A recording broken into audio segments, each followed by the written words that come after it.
Bonjour à tous.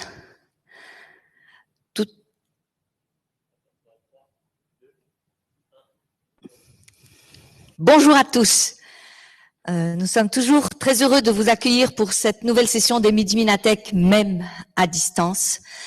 Et je voudrais d'abord vous annoncer le prochain Midi Minatech, donc vendredi prochain, le 9 avril.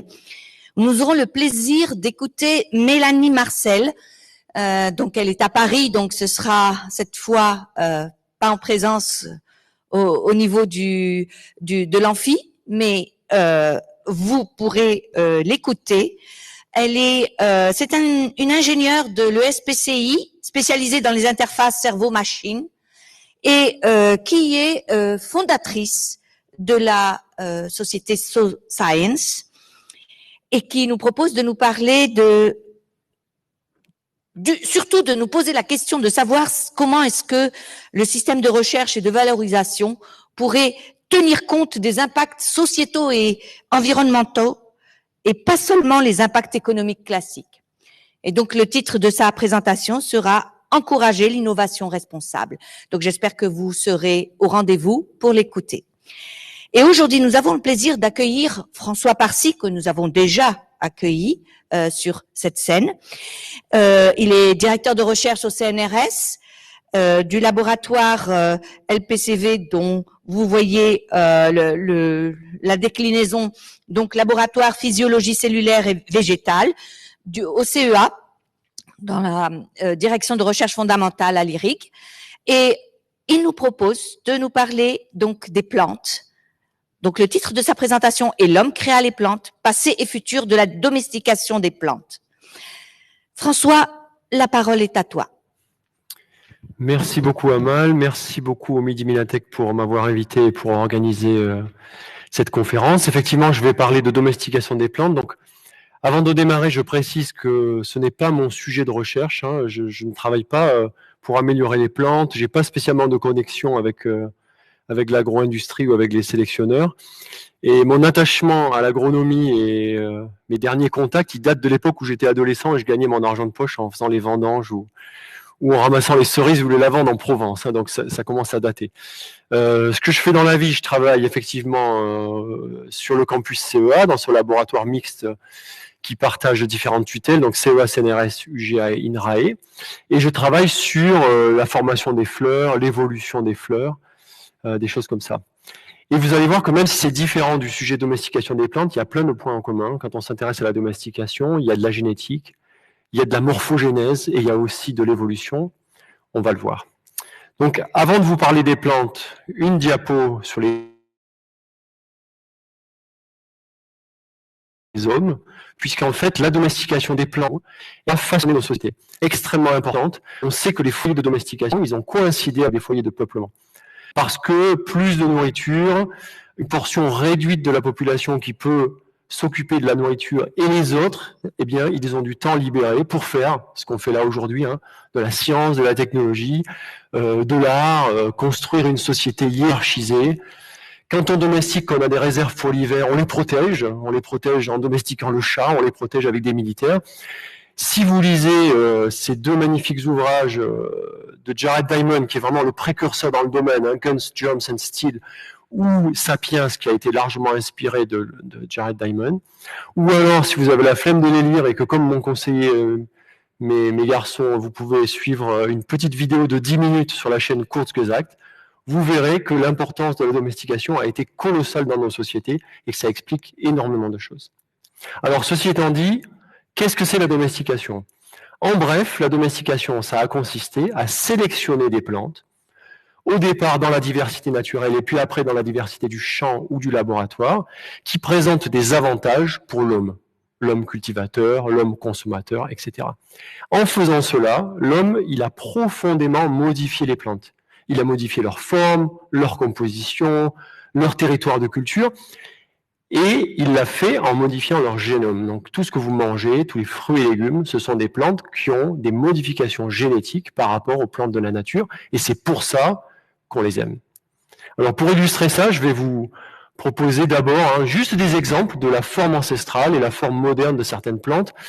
Je dois préciser que Je parle de domestication à des publics assez divers, hein. Je commence en classe de terminale et je finis à l'université Interage du Dauphiné, donc c'est une gamme de une plage d'âge assez large. Et qu'en général, pour les accrocher un peu au sujet, je commence par un petit quiz où en fait ils doivent deviner quelle est la forme moderne à partir de la forme ancestrale. Et donc chez vous, là devant votre écran, vous pouvez sans tricher, essayer de proposer la forme moderne. Alors, on commence par celle-là. Là, vous voyez un fruit que vous devez reconnaître, mais qui ne ressemble pas trop au fruit moderne, parce qu'il est plein de grosses graines. Et évidemment, il s'agissait de la banane. Et aujourd'hui, on a des fruits plus gros, et on a aussi des graines en nombre extrêmement réduit. Là, je vous en montre un deuxième. Alors, souvent, j'entends la réponse, la cerise qui fuse, mais si vous regardez bien les feuilles et les fruits, vous verrez que ce sont des pommes dont on a fait énormément grossir le fruit. Là, alors ça, c'est une solanacée, il y a un petit piège là. Souvent, on est tenté de répondre que ce sont des tomates, mais en fait, ce sont des aubergines qui sont de la même famille que les tomates, mais là aussi, on a un fruit qui a énormément grossi.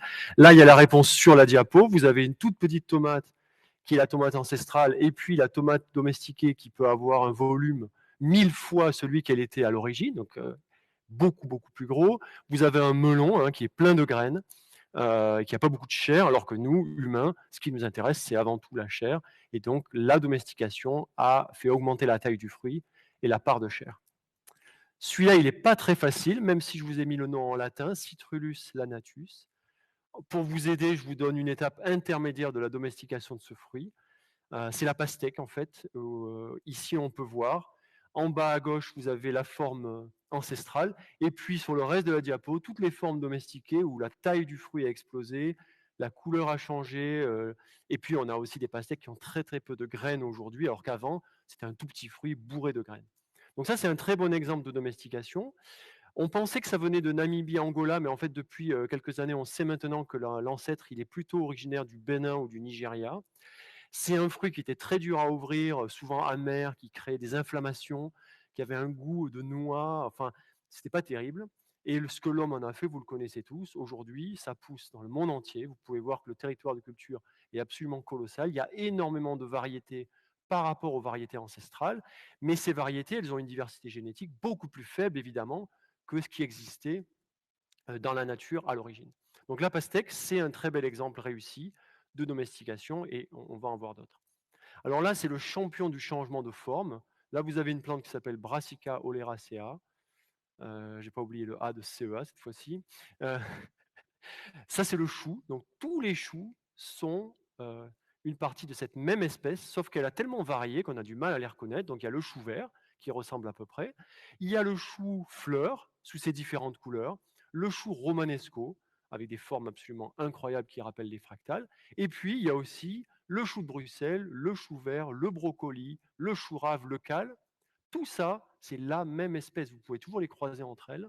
Il y a juste des différences, des mutations, des variations qui font que l'architecture de la plante et l'architecture de la tige fleurie, l'inflorescence, a été profondément modifiée pour donner tout ça. Donc si on se résume, la domestication, elle a joué en changeant profondément la forme des plantes. Donc je vous ai déjà montré des fruits plus gros, plus nombreux, des graines plus grosses, plus nombreuses, des graines qui restent accrochées à leur épi, des fruits qui restent également accrochés à leurs branches. On a également changé la couleur, mais on a également changé les territoires de culture. C'est illustré pour la pastèque, puisque aujourd'hui, une plante qui est issue d'une certaine région, on peut la faire pousser dans d'autres régions, à d'autres latitudes, où les conditions de lumière, de photopériode vont être différentes. Ou peut-être elle n'aura pas le froid de l'hiver qui va la stimuler pour la floraison, par exemple. Donc on a profondément modifié toutes ces caractéristiques. On a aussi changé la dormance des graines, puisque en général, les graines, elles ne germent pas immédiatement, elles s'étalent sur plusieurs années. Or, l'agriculteur, quand il sème, il n'a pas envie d'avoir des graines qui germent la première année, 5 ans après, 20 ans après. Donc tout ça, on l'a affecté profondément. On a aussi changé le contenu des plantes. Et ça, il faut le savoir, les plantes à l'origine, si elles existent, c'est pour se reproduire, etc. Elles n'ont pas comme ça évolué pour nourrir les animaux ou les hommes. Donc souvent, elles ont des protections contre les prédateurs, et ces protections, ce sont des molécules qui les rendent indigestes ou toxiques. C'est le cas par exemple de la pomme de terre ou de l'amande. L'amande, on la consomme depuis plusieurs milliers d'années. On sait depuis le 2019 seulement pourquoi on a aujourd'hui des amandes douces qui ne sont pas toxiques, alors que les amandes ancestrales étaient extrêmement toxiques. À l'origine, si vous mangez une poignée d'amandes, vous décédiez à coup sûr, parce que l'amande, elle renferme un composé qui s'appelle l'amygdaline, que vous avez ici. Et en fait, là, vous voyez cette C triple liaison N, ça, c'est la signature du cyanure. Et quand vous digérez l'amygdaline, eh bien, il se transforme en cyanure et vous mourrez si vous en mangez trop. Les amandes ancestrales, elles avaient beaucoup d'amygdaline. Les amandes douces, modernes, elles ont été domestiquées pour avoir perdu cette toxicité. Et en fait, c'est le travail en particulier de cette chercheuse espagnole, Raquel Sánchez Pérez, qui a élucidé qu'est-ce qui avait changé entre les amandes amères, toxiques, et les amandes douces. En fait, elle a fait un travail de géant qui s'est étalé sur une dizaine d'années. Elle a réussi à isoler les enzymes qui vont synthétiser l'amygdaline. Hein. C'est 4 enzymes à partir d'un composé complètement anodin qu'on a tous en nous, la phénylalanine, un acide aminé. Au bout de 4 enzymes, on a le composé mortel. Et en fait, d'abord, elle a isolé ces enzymes, elle a cherché s'il y avait des mutations qui distinguaient les amandes douces des amandes amères, elle n'a pas trouvé dans les enzymes. Et après un énorme travail de génétique avec une équipe italienne, elle a réalisé en fait qu'il y avait dans la peau de l'amande un composé, une protéine qui régulait l'activité des enzymes 1 et 2. Et qu'en fait, chez l'amande douce, il y avait beaucoup moins d'enzymes 1 et 2, et c'est pour ça qu'elle était douce. Qu'après, l'amygdaline ne s'accumulait pas, ou s'accumulait beaucoup moins dans le fruit. Donc ça, c'est un bel exemple hein, où la plante naturelle, elle a besoin de se protéger de ses prédateurs, elle a un poison. L'homme y domestique en sélectionnant des variants, des mutants, qui ont des quantités réduites de poison. Le deuxième exemple, c'est la pomme de terre. Les pommes de terre sauvages dont on voit toute la diversité ici, qui est absolument magnifique, qui viennent surtout du Pérou. En fait, elles ont des glycoalcaloïdes très toxiques. Les animaux ou même les primates qui les consommaient, ils léchaient de l'argile en même temps pour détoxifier. Les populations précolombiennes, elles les faisaient geler à répétition pour faire baisser le niveau de glycoalcaloïdes. Aujourd'hui, quand vous mangez une pomme de terre, hein, vous ne vous souciez pas, vous n'avez pas peur. Et donc, c'est un énorme succès de domestication. Ça s'est répandu dans le monde entier. On peut l'inclure dans la cuisine sous des formes multiples. Mais il y a aussi une fragilité qui s'est révélée en particulier dans les années 1840 en Irlande, puisque la population basait sa nourriture pendant la période hivernale quasiment exclusivement sur la pomme de terre. Il y a eu l'arrivée du mildiou, et là, on a eu des pertes colossales de récoltes sur plusieurs années d'affilée, la mort de 1 million d'Irlandais sur 8 et la migration d'autant à peu près. Donc, et ça, c'est pour vous montrer, pour illustrer un autre point, c'est qu'en domestique, on a un apport en nourriture formidable, mais on a aussi potentiellement une fragilité, car on n'a pas toute la diversité qu'il y avait à l'origine en Amérique du Sud. On a des pommes de terre qui sont reproduites voilà, de façon clonale, sans même de la reproduction via les fleurs. Hein. On ressème seulement les tubercules. Et s'il se trouve que votre population entière elle est sensible à un pathogène et que ce pathogène apparaît, alors vous avez un gros souci, quoi. Le dernier cas que je voudrais mentionner, je vais y passer un peu plus de temps parce qu'il est vraiment emblématique, c'est le cas de la domestication du maïs.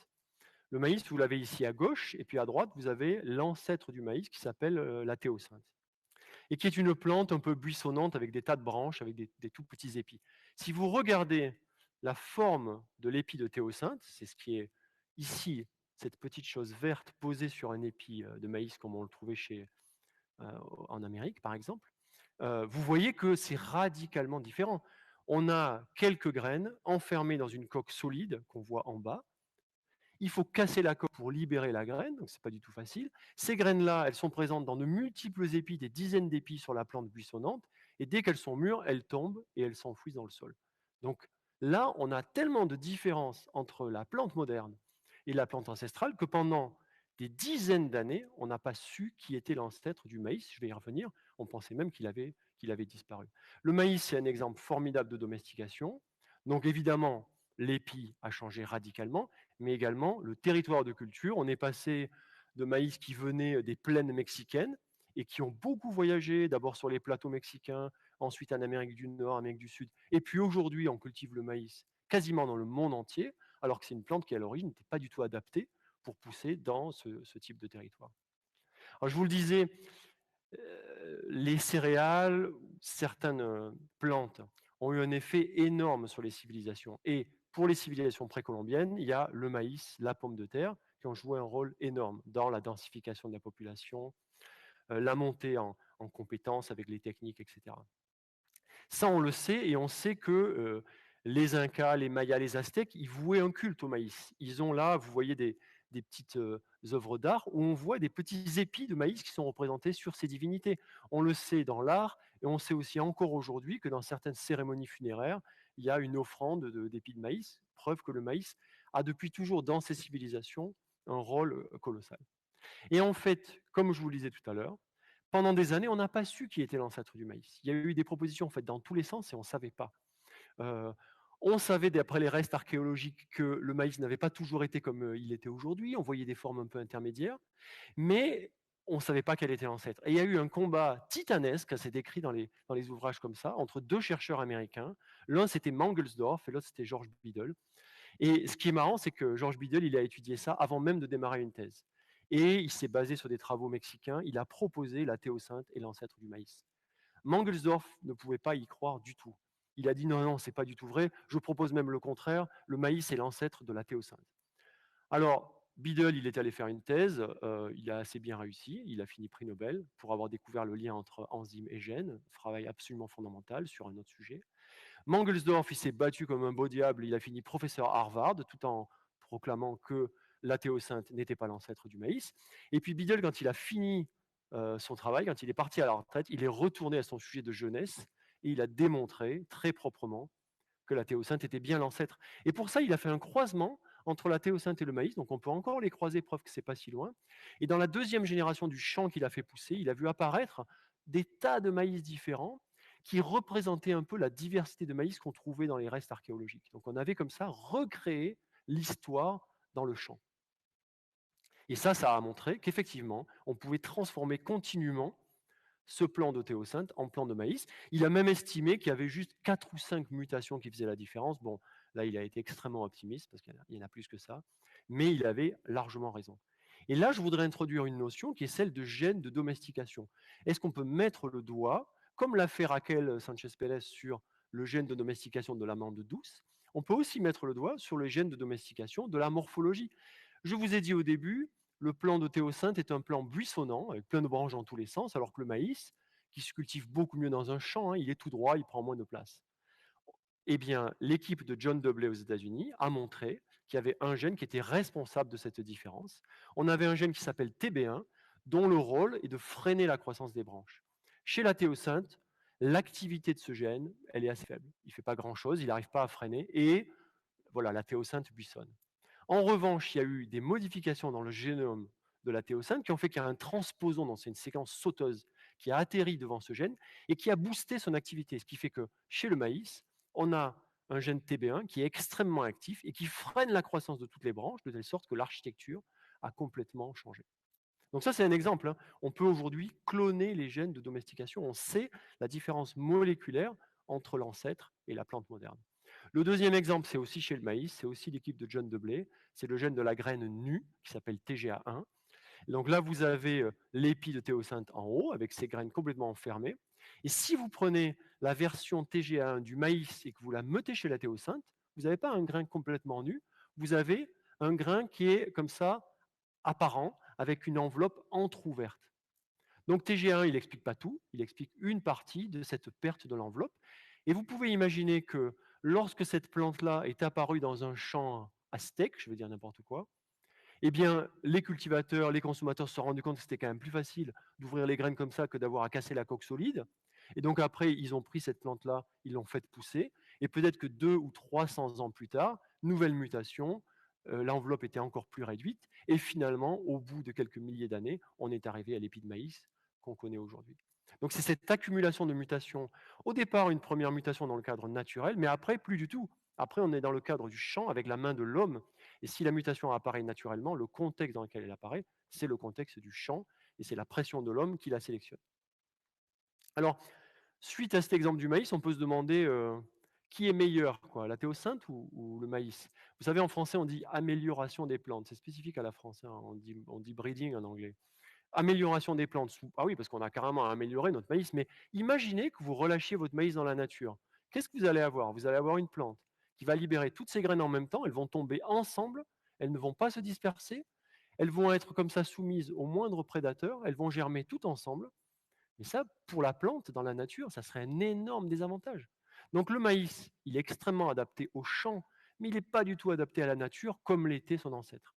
Et si vous voulez faire une comparaison avec la domestication des chiens à partir des loups, le caniche ou le chihuahua, qui sont très adaptés au salon de nos grands-mères, mais si vous les relâchez dans la nature, ils ne feront pas un pli, hein, ils ne survivront pas. Donc le maïs qu'on croit être une plante améliorée et forte, elle l'est dans le contexte du salon, c'est-à-dire du champ, où là, on fournit tout ce qu'il faut.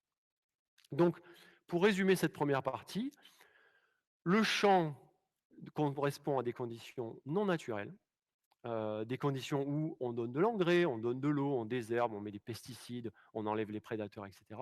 Les plantes domestiquées sont très adaptées à ce contexte-là, mais elles ne le sont pas dans la nature. D'ailleurs, le maïs ne s'échappe pas beaucoup des champs. Vous avez fait attention, mais en général, ça va. Et ces plantes-là, les plantes cultivées, elles sont différentes génétiquement des plantes ancestrales. Elles ont des combinaisons, alors on peut appeler ça des mutations, des allèles, des variants, mais c'est la même chose. Elles ont des combinaisons qui n'auraient jamais pu exister dans la nature. Ces plantes-là, la sélection naturelle les aurait éliminées, mais la sélection humaine les a non seulement conservées, mais propagées à un niveau absolument énorme, puisqu'on a aujourd'hui des champs de blé, de maïs et de riz, beaucoup plus qu'il y en aurait dans la nature s'il n'y avait pas eu la patte de l'homme. Donc domestiquer, qu'est-ce que c'est? Domestiquer, c'est sélectionner. Voilà, ces plantes qui sont différentes au point de vue génétique et qui conviennent mieux aux besoins de l'homme, de par leur morphologie, leur toxicité, leur couleur, leur goût, tout ce que vous voulez qui correspond à notre consommation. Comment ça s'est fait? Aujourd'hui, on sait tout ça, mais à l'époque, les premières personnes à avoir domestiqué, elles n'avaient aucune idée de ce qui se passait. On pense que ça s'est fait, bien évidemment, dans des populations de chasseurs-cueilleurs, à une époque où les gens, voilà, ils allaient récupérer dans la nature leur nourriture, mais on savait qu'il y avait des camps saisonniers où ils pouvaient revenir. Peut-être tous les 10 ans, ils revenaient au même endroit parce qu'ils savaient que c'était un endroit où il y avait des ressources, etc. En ramenant les fruits les plus gros, les graines d'amandes non toxiques, ceux qui avaient fleuri en premier, ceux qui avaient mûri en premier, en les ramenant autour de leur camp, ils imposaient déjà une pression de sélection. S'ils perdaient des amandes, qui étaient des amandes douces, eh bien 20 ans après, ils auraient un amandier doux autour de leur camp saisonnier. S'ils perdaient des graines de gros fruits, eh bien après, les arbres qui allaient pousser, les céréales qui allaient pousser, elles auraient des graines plus grosses, des fruits plus gros, parce qu'il y a une composante génétique. Et donc ça, c'est la sélection involontaire, où là, sans savoir ce qu'ils étaient en train de faire, ils ont démarré le début de l'agriculture. Il y a eu cette transition chasseur-cueilleur vers agriculteur qui s'est faite comme ça. Alors après, et là, je saute des milliers d'années, j'en arrive à des choses qui se sont faites au siècle dernier, qui ont commencé un peu avant. Une fois que l'homme a compris qu'avec comme ça des variants, il arrivait à avoir des choses qui l'intéressaient plus, il s'est mis à provoquer des choses qui ne se font pas toutes seules. Par exemple, il a pris des variétés un peu différentes, des sortes de maïs différents, des sortes de blé, et il les a croisées entre elles. Et comme ça, il avait voilà, un génome rouge mais moucheté de jaune, c'est-à-dire avec plein de différences. Et puis il les a croisés et il a vu apparaître des tas de caractères nouveaux qui l'intéressent peut-être. Il aurait pu faire la même chose en attendant que les mutations s'accumulent dans sa variété rouge, mais ça aurait pris des milliers d'années, voire donc en fait, il a croisé. Alors parfois, il est allé encore plus fort, il a fait des hybrides interspécifiques. Il a forcé des croisements entre des espèces qui, normalement, ne se croiseront jamais dans la nature. On peut créer des nouveaux abricots en croisant avec un amandier, par exemple. Et après, pareil, là, alors là, on secoue les génomes. Après, il y a des tas de choses où ça ne va pas, hein, c'est pas fertile, etc. Mais on peut récupérer à la fin, à force de rétrocroisement, une plante d'abricot qui va avoir un génome très proche de l'abricot, à part quelques dizaines, centaines de milliers de mutations, je dis un nombre aléatoire, euh, qui le distinguent et qui nous confèrent peut-être des avantages avec un fruit plus gros, plus sucré, etc. Au passage, en faisant ça, et il y a un point sur lequel je veux inciter parce qu'il est très important pour l'agriculture aujourd'hui, l'homme s'est rendu compte que s'il croisait deux espèces, enfin deux variétés, hein, pas deux espèces, deux variétés qui étaient assez éloignées, eh bien dans la première génération, il avait ce qu'on appelle la vigueur hybride, ça s'appelle hétérosis en langage scientifique. C'est-à-dire que la première génération était extrêmement vigoureuse. Seulement la première génération. Si on attendait la deuxième, alors après c'était comme le champ de Beadle, il y avait un peu de tout et n'importe quoi dans le champ. Hein. Mais la première génération, elle est extrêmement vigoureuse. Et ça, c'est utilisé aujourd'hui. Une des raisons pour laquelle les agriculteurs achètent une grande partie de leurs semences, c'est parce que s'ils ressemaient, ils y perdraient cette vigueur hybride. Alors que là, les semenciers fabriquent des hybrides F1, les vendent aux agriculteurs qui les ressèment. Alors, ce n'est pas la totalité, hein. Il y a des plantes où on ressème une partie de sa récolte. Chez le blé, par exemple, on peut ressemer. Mais si vous parlez avec des agriculteurs ou des jardiniers, vous verrez que beaucoup de gens, une très forte proportion, rachètent les semences. Et ça, c'est la vigueur hybride. Et je vous le présente ici parce que c'est important en agriculture, mais on en reparlera tout à fait à la fin. Alors, je vous ai dit, l'important quand on veut améliorer, c'est d'avoir de la variabilité, des mutations, des variations, etc. À partir des années 1930, ce que l'homme a utilisé, c'est non pas de croiser ou d'attendre que les mutations apparaissent toutes seules, mais c'est de forcer un peu la main aux mutations, en disant, tiens, si j'arrosais mes semences avec des rayons X ou avec des rayons gamma, je vais mutagéniser une graine. Alors évidemment, ça va créer des problèmes, mais aussi je vais créer des différences qui peut-être seront avantageuses. Et donc on a fait ça, on introduit pareil, hein, peut-être 10 000, peut-être 100 000 mutations, et après on recroise, on recroise, on recroise à la plante originelle, la plante élite, on perd une partie des mutations et on a peut-être gagné des caractères nouveaux qui nous intéressent et qui ne seraient jamais apparus dans la nature. Ça peut vous sembler étonnant, mais aujourd'hui, euh, c'est principalement ce qu'on mange. Alors je vais dire là encore des chiffres à la louche, mais sans me tromper, je peux vous dire que 30% des fruits et légumes que vous mangez, et c'est peut-être 60, ils sont issus de la mutagénèse. En fait, on ne peut pas le savoir parce qu'il n'y a pas de traces pour ça. C'est juste des mutations, comme elles auraient pu être dans la nature, on les a créées. Et donc le pamplemousse rose, lui, on le sait, il a été créé comme ça, mais il y en a des tas d'autres. Et voilà, c'est juste des variations qui ont été créées par l'homme. Mais on sait qu'en faisant ça, il en reste quelques milliers qui ne sont pas gênantes. Voilà, on les consomme depuis bientôt un siècle. Alors là, attention, maintenant on arrive à des techniques encore plus sophistiquées, et plus c'est sophistiqué, plus potentiellement c'est polémique. Là, je vous présente la transgénèse. Donc c'est ça qui va créer les plantes génétiquement modifiées, les PGM ou les OGM ou les plantes transgéniques. Ça utilise la capacité naturelle d'une bactérie qui s'appelle l'agrobactérie à transférer une partie de son ADN dans le génome des plantes. L'homme, ce qu'il a fait, c'est qu'il lui fait travailler pour lui, quoi. Il a modifié ce qu'elle transfère, et maintenant on peut lui faire transférer ce qu'on veut. Ça crée des plantes transgéniques. Je précise au passage que ce n'est pas des plantes stériles, c'est des plantes qu'on peut cultiver. Donc ça, c'est la technique. Il faut bien distinguer la technique de ce qu'on en fait, hein. Vous voyez, c'est comme confondre l'Internet et je ne sais pas quoi, moi, les réseaux pédophiles sur Internet. C'est pas la même chose. Il y a un outil et il y a ce qu'on en fait. On peut faire du bien, on peut faire du pas bien. Voilà, la technique, elle est ce qu'elle est. Elle est à notre disposition. Là, maintenant, je vais vous montrer un peu qu'est-ce qu'on en fait, qu'est-ce qu'on peut en faire. Alors, on peut faire des plantes résistantes à des herbicides. C'est ce qu'ils cultivent en Amérique du Sud ou aux États-Unis. Le soja. On met un herbicide total, toutes les mauvaises herbes meurent et le soja transgénique reste vivant. Voilà.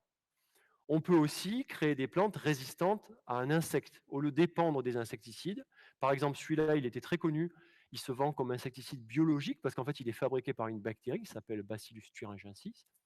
Et en fait, au lieu de l'épandre dans le champ comme ça s'est toujours fait, on peut le faire produire par le maïs, ce qui fait que lorsque la pyrale, cette chenille, va venir manger le maïs, elle va mourir parce qu'elle va ingérer la toxine Bt, qui est toxique pour les intestins de la pyrale et qui a été testée non toxique pour l'homme.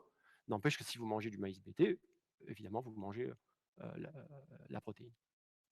On peut aussi conférer des résistances à des virus, ça c'est très simple. Là, vous avez l'exemple du manioc. Il y a 2 semaines, j'ai co-signé une tribune dans Le Monde où on dit qu'on pourrait très bien rendre les betteraves résistantes au virus. C'est facile à faire. On n'aurait plus besoin de mettre des néonicotinoïdes dans les champs pour tuer l'insecte qui transfère le virus. Sauf qu'il y a une réglementation OGM qui existe en France qui fait qu'on ne peut pas se permettre ça, et donc on donne des dérogations aux paysans pour aller continuer à mettre des néonicotinoïdes qui vont, on le sait, tuer les abeilles. Voilà. Il y a des réglementations en Europe qui sont telles qu'on ne peut pas se servir de l'outil dans un but comme celui-là, dont je vous laisse juge, est-ce que c'est bien ou pas bien d'arrêter l'usage des néonicotinoïdes au profit de la culture de betteraves transgéniques. Et puis pour finir, je veux vous parler de la révolution CRISPR-Cas9. Pour ceux qui n'ont jamais entendu ça, vous avez peut-être entendu parler des nouveaux OGM, de l'édition des génomes, des ciseaux moléculaires, des NBT. Tout ça, c'est la même chose. Il y a un article il y a 2 jours dans l'IB qui explique que comment des gens comme moi militent auprès de la... Enfin, moi, je ne l'ai pas fait, mais j'aurais très bien pu le faire, militent auprès de la communauté européenne pour modifier la législation sur l'usage de ces nouveaux OGM. Qu'est-ce que c'est CRISPR-Cas9? C'est la possibilité d'aller modifier le génome exactement où on veut. Pour donner une image un peu exagérée, jusqu'à présent, on a amélioré les plantes. Enfin, c'est comme si vous aviez amélioré, mais en criblant de mutations. Là, on peut mettre une mutation. C'est comme si vous aviez fait de la chirurgie avec une grenade et que maintenant vous la faites au laser, quoi. C'est la même chose. Donc on peut faire une mutation exactement là où on veut. C'est ma petite étoile jaune, là, clac. Là, on a fait une mutation. Et c'est tout.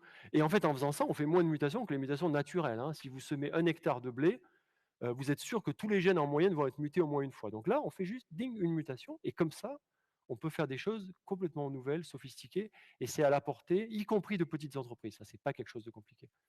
Alors pourquoi continuer la domestication? On pourrait dire on a assez à manger, c'est pas la peine. En réalité, vous connaissez le débat aujourd'hui, c'est l'agriculture. Vous savez qu'on a besoin de réduire les intrants, réduire les engrais qui sont limitants, le besoin en eau, l'utilisation de pesticides. Il y a le changement climatique qui nous arrive dessus. On sait qu'on va devoir modifier nos plantes. Moi, je discutais avec le maraîcher qui me fournit mes légumes, la place aux herbes. Il me disait l'année dernière, à 37 degrés, tout s'arrête de pousser. Il n'y a que le basilic et le poivron qui poussent. Tout le reste s'arrête. Pourquoi ça s'arrête? C'est pas impossible de pousser à 37 degrés pour une plante, puisque le basilic et le poivron y poussent. C'est parce que les plantes, elles ont évolué dans un contexte où il y a un signal qui leur dit non, 37, c'est pas favorable, tu t'arrêtes. Mais en réalité, si on comprend comment ça marche, on peut modifier ce contrôle-là. Et on peut avoir des plantes qui continuent de pousser malgré la forte chaleur. Donc il y a des tas de bonnes raisons, je vais en montrer d'autres, qui font qu'on a besoin de continuer à améliorer. Alors, je ne dis pas que c'est la solution à tout. Alors, moi, je suis un fervent partisan de la sobriété, hein. Si on n'importe pas de soja d'Amérique du Sud pour nourrir nos vaches et pour avoir nos steaks, eh bien, on a moins besoin de protéines végétales. Et donc, on peut aussi changer nos habitudes. Je pense aussi qu'il n'y a pas que la ressource biologique, il y a aussi l'agroécologie, la permaculture, le biocontrôle. Il y a des tas de solutions. Mais mon message personnel, c'est juste que l'amélioration génétique, c'est une corde à l'arc de l'agronomie pour aller faire face aux enjeux et aux défis qui nous attendent. Et donc, pour terminer, je vous montre quelques exemples de ce qui a été fait avec l'editing des génomes. Là, vous prenez une tomate qui est sensible au mildiou, vous voyez les taches blanches. Vous enlevez le gène de sensibilité, vous faites 2 petits trous, ça sort le gène, et votre tomate, elle devient maintenant insensible au mildiou. Plus besoin d'utiliser la bouillie bordelaise, hein, qui est bio, mais toxique. Et là, vous avez une tomate qui résiste toute seule.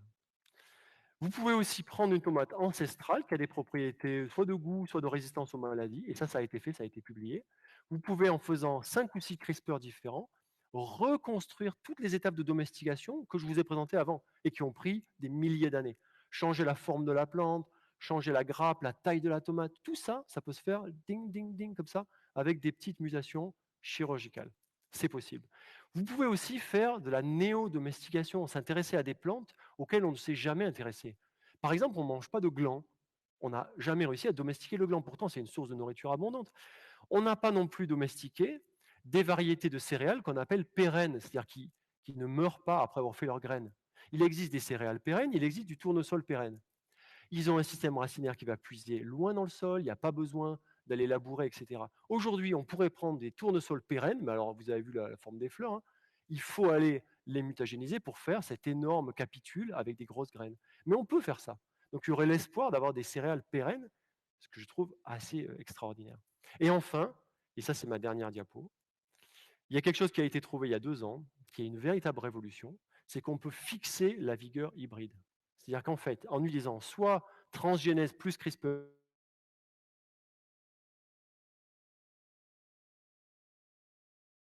soit CRISPR de 7 gènes différents, on propage comme ça, sans avoir besoin de croisement. Ce qui fait que l'agriculteur qui démarre avec ces graines-là, il n'a plus besoin du semencier, il les sème une fois, il récupère une partie de son champ, il n'y a plus besoin de faire des croisements, ça se propage. Et ça, je pense que c'est une véritable révolution. Je suis persuadé que ça va être introduit en agriculture. Alors, les semenciers, ils n'ont pas un grand intérêt à introduire ça, mais une fois que ça sera introduit, alors ça sera une révolution dans la culture. Si la législation en Europe est différente de ce qu'elle est aujourd'hui, puisque a priori, pour l'instant, on ne peut pas l'utiliser. Donc, j'aimerais terminer en disant qu'on domestique depuis longtemps, et les plantes cultivées, elles ont énormément influencé la structure de nos sociétés. Pendant des siècles, on a fait les choses les yeux bandés, sans savoir ce qu'on faisait, hein, c'était non intentionnel. On a eu des traits avantageux, mais on a aussi fragilisé les plantes, ça il faut le savoir. Aujourd'hui, on a une connaissance qui nous permet de mieux savoir ce qui s'est passé. Et on a aussi un besoin d'adapter notre agriculture à la finitude de la terre, la finitude des ressources et le changement climatique. Et donc, on peut peut-être réfléchir, est-ce qu'il faut commencer à utiliser des outils performants et des outils extrêmement propres qui créent des plantes identiques de celles qu'on aurait pu trouver dans la nature, à la différence près que la méthode utilisée pour les produire se base sur la biologie moléculaire. Un petit clin d'œil aux collègues du laboratoire.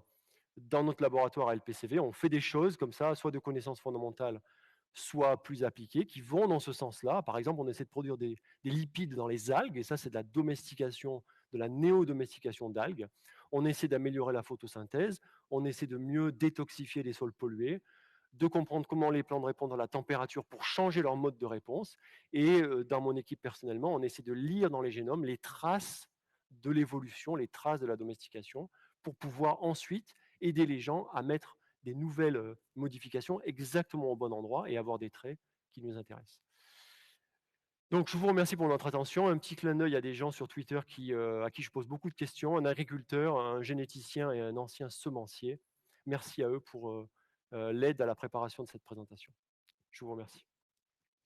Merci beaucoup, François Parcy, pour cette présentation. J'ai personnellement beaucoup apprécié et je pense que les auditeurs aussi. Et donc maintenant, c'est le moment des questions. Et on a déjà une première question.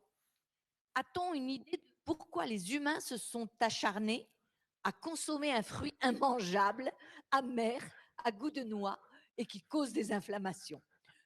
Bon, je continue la question. Comment pouvait-il deviner que cela donnerait au bout de plusieurs centaines, milliers d'années d'amélioration une délicieuse pastèque? Il n'y avait vraiment rien d'autre à manger. Bah, la réponse, vous l'avez à la fin de votre question. Hein. Non, il n'y avait rien d'autre à manger. Je veux dire, quand on regarde dans la nature, la nourriture qui existe dans la nature, elle n'est pas énorme. Il y a des gens aujourd'hui qui essaient de se nourrir de nouveau des plantes naturelles. Eh bien, c'est pas énorme ce qu'il y a à disposition. Et donc oui, ils ont utilisé ces gros fruits. J'avoue que j'ai eu la chance d'en voir un melon sauvage dans le désert de Namibie il y a 2 semaines. Et c'est quand même un gros fruit, donc on comprend que les hommes se soient intéressés à ça et on comprend que ça ait fourni un apport nutritif. Mais ce qu'ils recherchaient à l'époque, ce n'était pas le bon goût, hein, ce n'était pas le goût sucré, c'était au moins d'avoir quelque chose à se mettre dans le ventre. Et donc oui, il a fallu comme ça utiliser tout ce qui est disponible sur Terre, même si apparemment, c'était quand même pas terrible. Merci beaucoup. Alors, la question suivante. Dans la domestication, quel est le rôle du greffage? Alors si vous avez remarqué, j'ai parlé surtout de plantes qui ne sont pas des plantes pérennes dans mes exemples. Si vous avez un arbre qui fleurit, qui se met à faire des graines au bout de 20 ans par exemple, eh bien c'est beaucoup plus compliqué de l'améliorer par croisement parce que ça prend beaucoup plus de temps. Et donc chez les plantes comme les arbres fruitiers, la domestication elle s'est faite un peu moins par croisement et elle s'est aussi beaucoup faite par greffage parce que ça accélère. Après, je ne suis pas du tout un spécialiste du greffage, donc je ne peux pas vous donner de réponse plus détaillée. Je sais que voilà, la tomate, on l'a améliorée énormément par génétique, alors que les arbres fruitiers, greffage parce que la génétique, elle va beaucoup, beaucoup moins vite. Très bien, merci. Alors, maintenant, d'où provient cette vigueur hybride et pourquoi une seule génération, sur une seule génération? Ça, c'est une question, c'est une grande question en biologie des plantes. D'où provient la vigueur hybride? Je ne peux même pas vous répondre. Je peux vous dire, ça existe aussi chez les animaux. Voilà, si on 2 animaux très différents, ils vont avoir une vigueur hybride dans la première génération.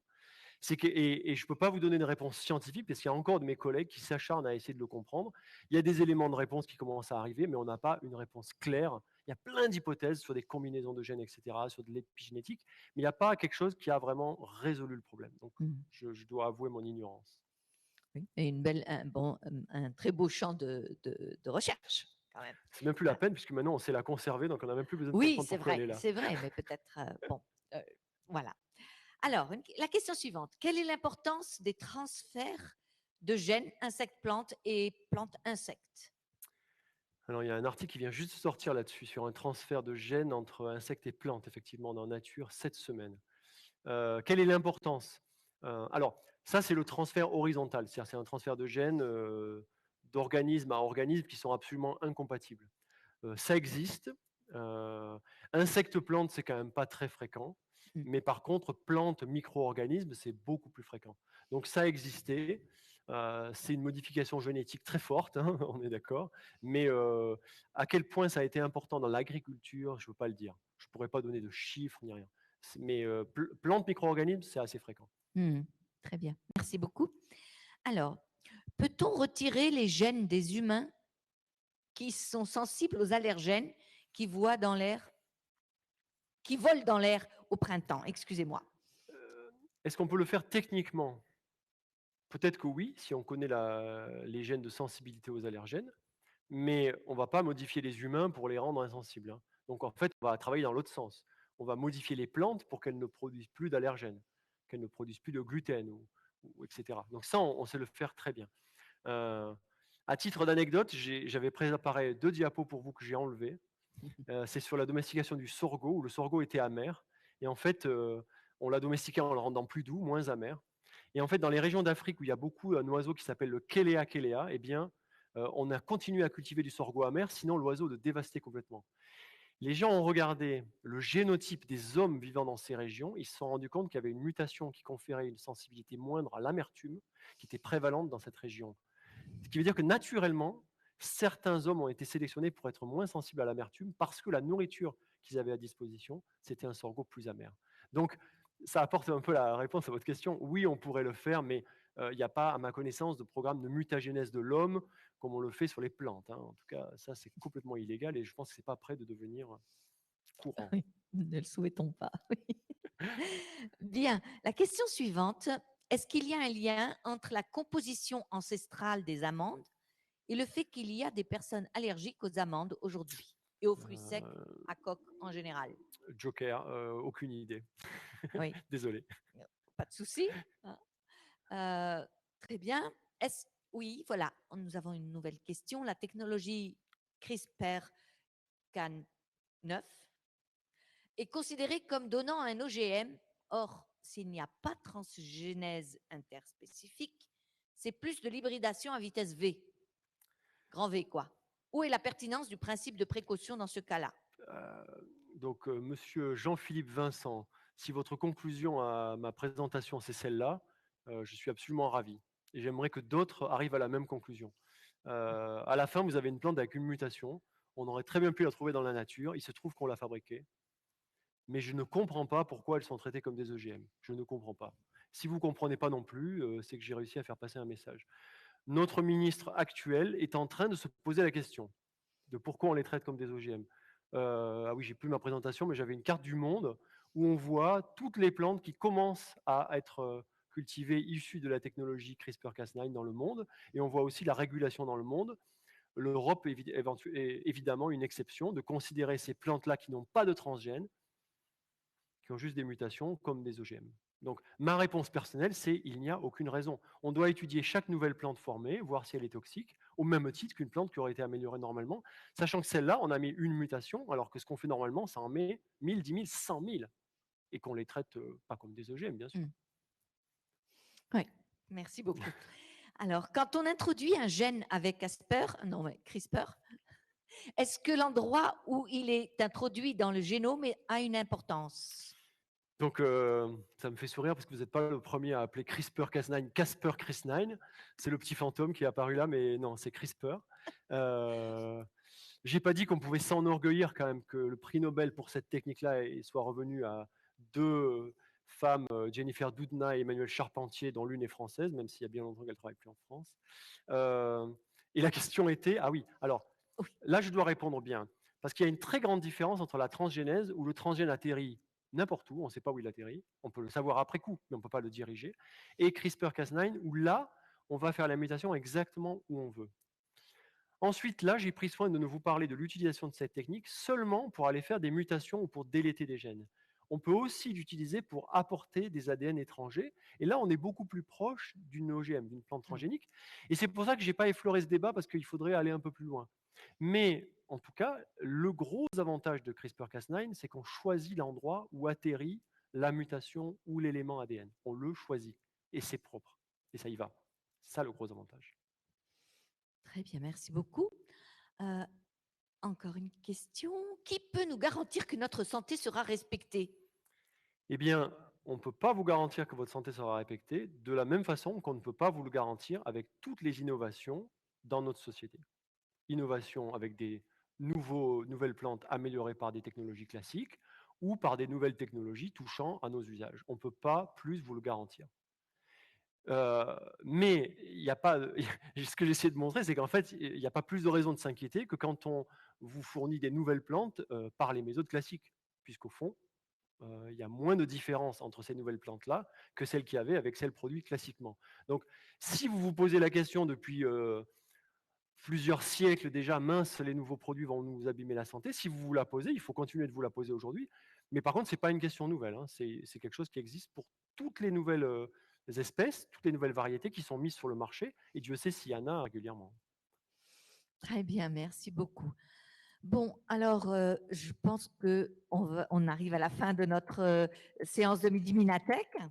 Donc, je vous remercie à nouveau, François Parcy, pour votre présentation et le partage que vous avez fait de l'éclairage que vous nous avez apporté sur ce point qui est très, très intéressant.